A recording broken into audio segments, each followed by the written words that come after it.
Indian ജനാധിപത്യത്തിൽ പ്രതിപക്ഷത്തിനും ഭരണപക്ഷത്തിനും തുല്യ അവസരം ലഭിക്കേണ്ടത് അനിവാര്യമാണ്. എന്നാൽ ഇന്ത്യൻ ജനാധിപത്യത്തിൽ ആ ലെവൽ പ്ലേയിങ് ഫീൽഡ് നഷ്ടപ്പെട്ടിരിക്കുന്നു എന്നാണ് കോൺഗ്രസ് ട്രഷറർ അജയ് മാക്കൻ രാജ്യസഭയിൽ തുറന്നടിച്ചത്. രാഷ്ട്രീയ പാർട്ടികളുടെ ബാങ്ക് ബാലൻസിലെ ഭീമമായ അന്തരത്തെ ചൂണ്ടിക്കാട്ടിയാണ് ഇത്തരമൊരു പ്രസ്താവന അദ്ദേഹം നടത്തിയത്. ഇന്ത്യയിലെ രാഷ്ട്രീയ പാർട്ടിക്കിടയിൽ ഭീമമായ സാമ്പത്തിക അന്തരം നിലനിൽക്കുന്നുണ്ടോ? പരിശോധിക്കാം നമുക്ക്.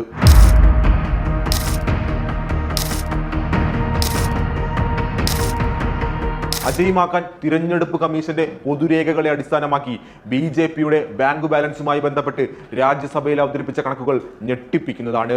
2004 BJPയുടെ ബാങ്ക് ബാലൻസ് 88 കോടിയായിരുന്നുവെങ്കിൽ 2024 ആകുമ്പോഴേക്കും 10,107 കോടി രൂപയായിട്ടാണ് അത് കുതിച്ചുയർന്നിരിക്കുന്നത്. അതായത് 75 ഇരട്ടിയുടെ വർധനവ്. എന്നാൽ ഇതേ കാലയളവിൽ കോൺഗ്രസിന്റെ ബാങ്ക് ബാലൻസ് 38 കോടിയിൽ നിന്നും 133 കോടിയായി മാത്രമാണ് വർദ്ധിച്ചത്. കാലക്രമേണ ഈ അന്തരം എങ്ങനെ വർദ്ധിച്ചു എന്ന് നമുക്ക് നോക്കാം. 2004 BJPക്ക് 88 കോടിയും കോൺഗ്രസിന് 38 കോടിയുമായിരുന്നു. 2009 കോൺഗ്രസ് ഭരണത്തിലായിരുന്നപ്പോൾ കോൺഗ്രസിന്റെ ബാലൻസ് എന്ന് പറയുന്നത് 221 കോടിയും BJPയുടേത് 150 കോടിയുമായി മാറി. അന്നത്തെ കോൺഗ്രസും BJPയും തമ്മിലുള്ള ബാങ്ക് ബാലൻസിന്റെ അനുപാതം ഏകദേശം 60:40 എന്നതായിരുന്നു. 2014 BJP അധികാരത്തിൽ തിരിച്ചെത്തിയപ്പോൾ അവരുടെ ബാങ്ക് ബാലൻസ് 295 കോടി രൂപയായി ഉയർന്നു. 2019 ആയപ്പോൾ ഇത് 3,562 കോടിയായി മാറി. അപ്പോൾ കോൺഗ്രസിന്റെ അക്കൗണ്ടിൽ ആകെ ഉണ്ടായിരുന്നത് 315 കോടി രൂപ മാത്രമാണ്. BJPയും കോൺഗ്രസും തമ്മിലുള്ള ബാങ്ക് ബാലൻസിലെ അനുപാതം 40:60 എന്നതിൽ നിന്നും 2019 ആയപ്പോഴേക്കും 92:8 എന്ന നിലയിലേക്ക് ഉയരുകയാണ് ഉണ്ടായത്. 2024 സ്ഥിതി കൂടുതൽ ഭീകരമായി. BJPയുടെ ബാലൻസ് 10,107 കോടി രൂപയായി ഉയർന്നപ്പോൾ കോൺഗ്രസിന്റേത് 133 കോടി രൂപയായി ചുരുങ്ങുകയാണ് ഉണ്ടായത്. 75 ഇരട്ടിയിലധികം വ്യത്യാസം. അനുപാതം 99:1. ഈ അവസ്ഥയിൽ പ്രതിപക്ഷ പാർട്ടികൾക്ക് എങ്ങനെ ഭരണപക്ഷവുമായി ഒരു മത്സരത്തിന് സാധിക്കുമെന്ന ചോദ്യമാണ് ഇവിടെ ഉയരുന്നത്. ഈ ഭീമമായ ധനസമാഹരണം എങ്ങനെയാണ് BJPക്ക് മാത്രം സാധ്യമാകുന്നത്?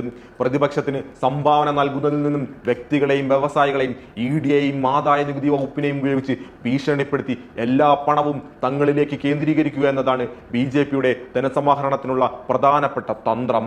മോദി സർക്കാർ അവതരിപ്പിച്ച ഇലക്ട്രൽ ബോണ്ടും ഈ അസമത്വത്തിന്റെ ആക്കം കൂട്ടുകയാണ്. 2024 പ്രോഗ്രസീവ് ഇലക്ട്രൽ ട്രസ്റ്റ് വഴി വന്ന 915 കോടി രൂപയുടെ സംഭാവനകളിൽ 83% BJPക്കാണ് ലഭിച്ചത്. കോൺഗ്രസിന്റെ വിഹിതം അതിൽ 8.4% മാത്രമായിരുന്നു. BJPയുമായി ഇന്ത്യയിലെ ഒരു പാർട്ടിയെയും മത്സരിക്കാൻ അനുവദിക്കില്ലെന്ന് ആവർത്തിച്ചുറപ്പിക്കുന്നതായിരുന്നു കഴിഞ്ഞ പൊതു തിരഞ്ഞെടുപ്പ്. 2024 പൊതു തിരഞ്ഞെടുപ്പിന് തൊട്ടു മുമ്പാണ് കോൺഗ്രസിന്റെ ബാങ്ക് അക്കൗണ്ടുകൾ മരവിപ്പിച്ചത്. ആദായ നികുതി റിട്ടേൺ ഫയൽ ചെയ്യാൻ വൈകിയെന്നും 14.40 ലക്ഷം രൂപ പണമായി സംഭാവന സ്വീകരിച്ചുവെന്നും ചൂണ്ടിക്കാട്ടി ആദായ നികുതി വകുപ്പ് കോൺഗ്രസിന് 210 കോടി രൂപയുടെ നോട്ടീസും അയച്ചിരുന്നു. തിരഞ്ഞെടുപ്പ് പ്രഖ്യാപിച്ച മാർച്ച് 16 ശേഷം മാർച്ച് 23 കോൺഗ്രസിന് തങ്ങളുടെ അക്കൗണ്ടുകൾ തിരികെ ലഭിക്കുന്നത്. അപ്പോഴേക്കും BJP പ്രചരണത്തിൽ എത്രയോ മുന്നേറി കഴിഞ്ഞിരിക്കുന്നു. ഇൻകം ടാക്സ് വകുപ്പ് കോൺഗ്രസിന്റെ അക്കൗണ്ട് തിരിച്ചു കൊടുത്തതുപോലും അതിൽ നിന്നും 135 കോടി രൂപ ഈടാക്കിയതിനു ശേഷമാണ്. രാജ്യത്തെ പ്രധാന പ്രതിപക്ഷ പാർട്ടിയുടെ അവസ്ഥ ഇതാണെങ്കിൽ നമ്മുടെ ചെറു പാർട്ടികളുടെ അവസ്ഥയെക്കുറിച്ച് പറയേണ്ടതില്ലല്ലോ. ഈ കണക്കുകൾ ഇന്ത്യൻ ജനാധിപത്യത്തെക്കുറിച്ച് ഗുരുതരമായ ചോദ്യങ്ങളാണ് ഉയർത്തുന്നത്. BJPയിലേക്ക് മാത്രം സമ്പത്ത് കേന്ദ്രീകരിക്കുന്ന സമകാലിക ഇന്ത്യൻ രാഷ്ട്രീയ സാഹചര്യം പ്രതിപക്ഷത്തെ പലപ്പോഴും അപ്രസക്തമാക്കുന്നുവെന്ന വസ്തുത അത്ര ആശാവഹമല്ല.